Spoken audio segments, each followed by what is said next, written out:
د طالبانو رئیس الوزرا تاسې به یې کلیپ اورېدلی ولس ته وایي افغانانو ته وایي چې تاسې څه شی غواړئ نو رئیس الوزرا صاحب موږ اول ډوډۍ غواړو څنګه چې د جمهوریت والا په غټو غټو غورو او په پولاونو ناستو په دې سخانونو او داسې تاسې ناسته سئ ملایان صاحبان دغه شانې ډوډۍ موږ غواړو او دغه شانې په ګېډه مړېدل غواړو دویم موږ تعلیم غواړو په ښځه او نر باندې فرض عام دی تعلیم چې په افغانستان کې وشي که چېرته غواړئ چې د دنیا سره موږ سیالي وکړو او د دې خیرات نه خلاص شو نو د هغې دپاره موږ ته تعلیم ضرورت دی دا دوه ډېرې مهمې مسلې شوې رئیس الوزرا صاحب دریم موږ د دنیا سره وصل کېدل غواړو چې دنیا په رسمیت وپېژني دنیا سره زموږ اړیکې وي سیسټم هم د دنیا سره وصل وي نو موږ دا غواړو څلورم موږ کار اهل کار ته سپارل غواړو ټوله باچهي د ملایان صاحبان نه کولی شي او نه یې په وس کې ده یو دوه خبرې درته ښه په کلاو غوږونو واورئ چې د ملا بهترین ځای چې دی هغه منبر دی ملا نه تعلیم چاته ورکولی شي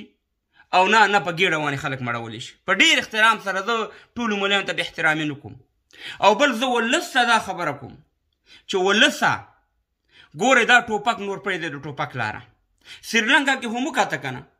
د سریلانکا حکومت غلو فسادي و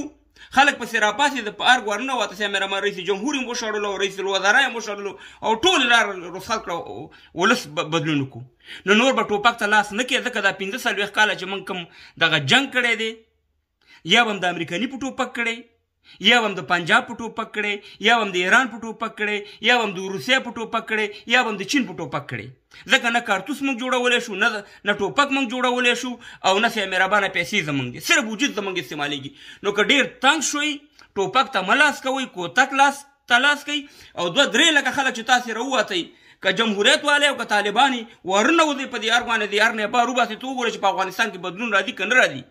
نو رئیس الوزرا صاحب دا زموږ غوښتنې دي د ولس غوښتنې دي که غواړئ چې دلته حکومت وکړي چې غواړئ چې دلته غاړه خلاصه وي خپله غټو غټو غورګانو ته ناسته سي پولاونه خورئ ولس هم د ولږې مري خو خویندې میندې په تورخم په سپین بولده کې بېعزته کېږي په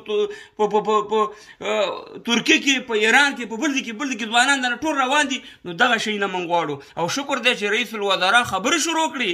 یو طالب چارواکي یا د طالب پلوی لغمانی ماما ما پسې ویډیو کړې ده وایي ما ته وایي ته د کامې بیړه نو اصلي بیړه خو تا په هر کې کېنولی دی